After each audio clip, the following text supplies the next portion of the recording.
was 2006, the year after the Xbox 360 launched, and the console was still the hottest item in gaming.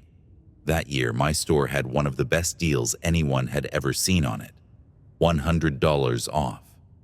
People were losing their minds over it. Black Friday had always been chaotic, but this was something else. Normally, our store opened at midnight, but management decided to push it to 5 a.m., thinking it would ease the chaos. It didn't. I was 19, working my first Black Friday shift at a big box retailer. I'd heard horror stories about the madness, but I thought people were exaggerating. They weren't. By the time I arrived at 4:15 a.m., the line outside was already massive. It stretched from the front doors, wrapped around the building, and disappeared into the next parking lot. People had been camped out since Thanksgiving afternoon. The air was freezing, but that didn't seem to matter. Everyone wanted their shot at the deals. By 4:50 a.m., the energy outside was palpable. I could hear the crowd shuffling, yelling, and chanting. When the doors finally opened at 5 a.m., the floodgates burst. People sprinted inside, grabbing carts and rushing toward their targets. The electronics section turned into a war zone. I saw people arguing over TVs, throwing punches over laptops, and practically diving onto the Xbox display. Within minutes, the Xboxes on the shelves were gone. My manager handed me the stockroom key and told me to grab the next batch. "Hurry," he said. "They're getting restless." I made my way to the back, my heart pounding. Compared to the chaos on the floor, the stockroom was eerily quiet. I found the pallet of Xbox 360s and started loading the consoles onto a cart. I was halfway through when I heard footsteps behind me. I turned around, expecting to see another employee. Instead, there was a man standing there watching me. He wasn't wearing a uniform, so I knew immediately he didn't work there. "I need one of those," he said, nodding toward the cart. "Sorry, these are for the sales floor," I replied, trying to keep my voice steady. "If you head up front—" "I'm not going up there," he cut me off. "Just give me one." "I can't do that," I said firmly. "These are for everyone." His demeanor shifted. He stepped closer, his voice dropping. "Come on, man. Just one. No one has to know." I started to feel uneasy. "I'm sorry, but I really can't help you." Before I could react, he shoved me backward into a metal shelving unit. The impact knocked the wind out of me, and I stumbled as he grabbed a console off the cart. I tried to stop him, but he was already moving toward the stockroom exit. He didn't trigger the emergency alarm. Instead, he slipped out the employee exit door near the back, which led to the loading dock. Shaking, I wheeled the cart out to the floor and told my manager what had happened. He immediately called security, and they locked down the stockroom. The police were called shortly after. I gave them my statement, and they reviewed the footage, which showed the man slipping into the back unnoticed during the initial rush. The officers commended me for staying calm, but I was rattled. My manager sent me home early, insisting I take the rest of the day off to recover. As I walked to my car, I felt a mix of emotions: anger, fear, and disbelief. The holiday that was supposed to be about gratitude and giving had turned into a terrifying experience. Later, I learned the police found the man trying to sell the stolen Xbox out front of another store for way more than it was worth. He was arrested and taken into jail. That Black Friday taught me a lot about human desperation and greed. While others recount the deals they scored that year, I remember the chaos, the fear, and the lesson. Sometimes, the cost of a bargain just isn't worth it.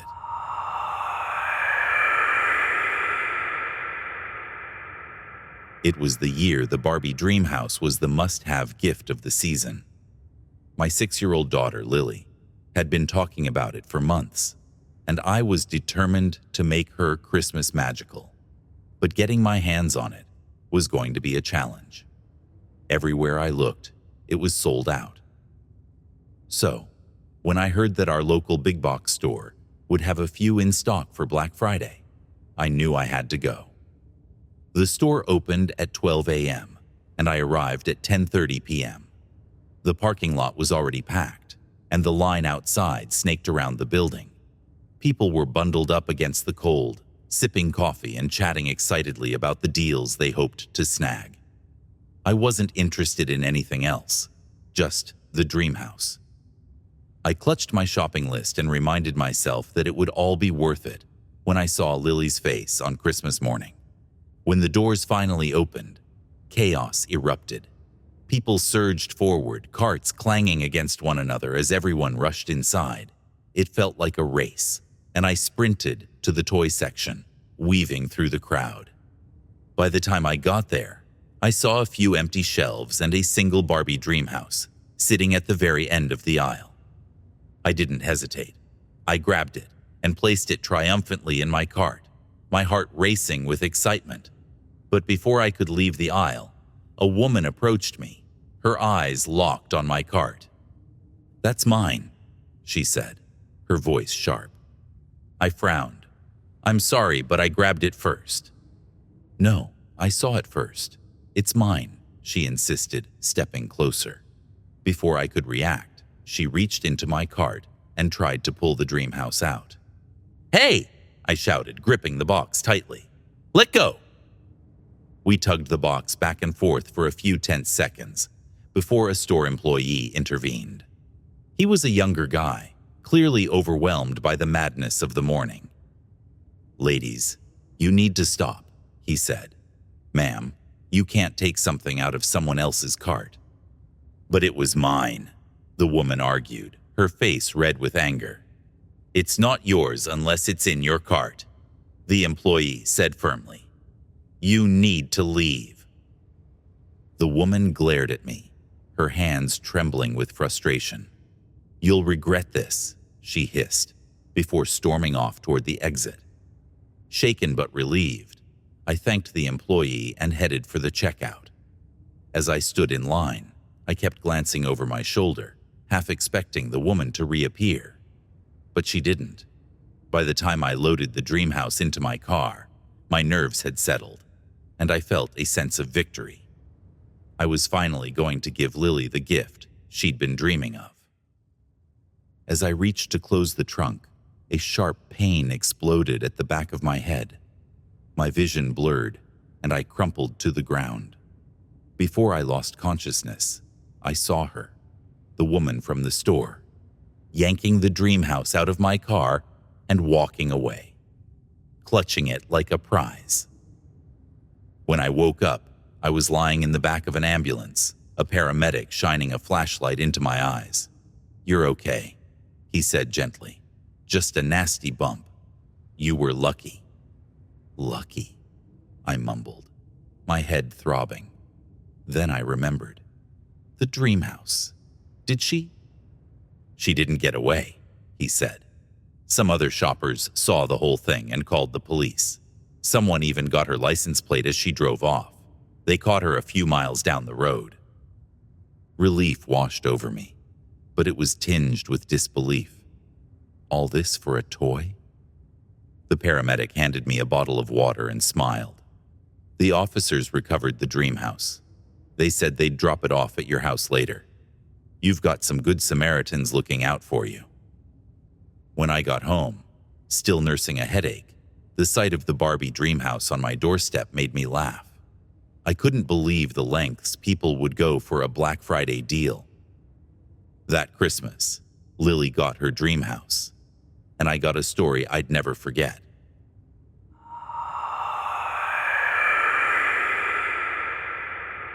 Black Friday was practically a sacred holiday in our house, or at least for my dad. He lived for it. Every year he skipped Thanksgiving dinner to camp outside his favorite store, determined to snag the best deals. My mom hated it, but in 1997 he decided it was time for me, his 11-year-old son, to join in on the tradition. I wasn't thrilled, but I didn't really have a choice. This year, my dad had one goal: a brand new plasma screen TV. It was the biggest deal of the year, and he wouldn't shut up about it. He claimed it would change the way we watched everything, from football to Christmas movies. We arrived at the store at 10 a.m. on Thanksgiving morning, a full 14 hours before the doors were set to open. The parking lot was already packed with tents and lawn chairs, and my dad was practically vibrating with excitement as he set up our small tent near the front of the line. The hours dragged. It was cold, boring, and crowded. My dad, of course, loved every minute of it, chatting with other shoppers and hyping up the sale. I tried to pass the time playing on my Game Boy, but even that lost its appeal after a while. By midnight, I was exhausted, but my dad was more energized than ever. When the doors finally opened, chaos erupted. The crowd surged forward, and I was swept up in the madness. People shouted, carts clanged, and the energy was electric. My dad barely looked back at me as he pushed his way toward the TVs. I tried to keep up, but I wasn't big enough to push through the throng. That's when it happened. Someone shoved me hard from behind, and I went down, face first onto the cold tile floor. My breath caught in my throat as feet pounded all around me. I curled into a ball, arms over my head, trying to make myself as small as possible. Panic set in. I thought I was going to be trampled to death. But then, miraculously, a hand grabbed my arm and pulled me up. I looked up to see a stranger, a middle-aged man with a kind face. "You okay, kid?" he asked, looking around nervously. I nodded, too shaken to speak. "Stay close to the walls," he said before disappearing into the crowd. I stumbled away, disoriented and scared. My dad was nowhere in sight. I wandered the store, dodging the chaos as people screamed, shoved, and fought over merchandise. I eventually found a quiet corner near the back of the store and slumped to the floor, hugging my knees to my chest. Tears streamed down my face. I felt completely abandoned. Minutes passed, maybe 20, maybe more. I had no concept of time. Finally, I heard my name over the loudspeaker. "Will Harrison James, please come to the front of the store." Relief washed over me. I wiped my tears and made my way to the registers. The scene was still just as chaotic, with people shoving carts and arguing over deals. When I finally reached the front, I saw my dad standing there, arms crossed, his face twisted in anger. "Where were you?" he snapped. "I had to come looking for you, and because of that, I didn't get the TV."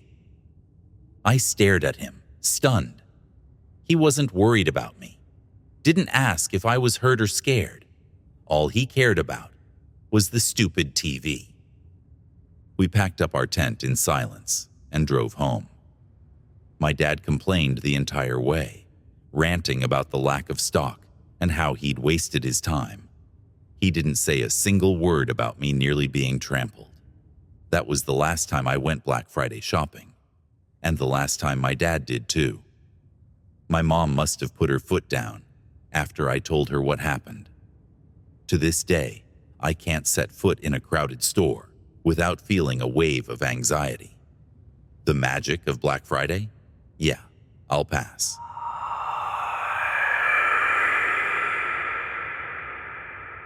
Thanks for stopping by the channel. We hope you enjoyed these 3 truly terrifying stories.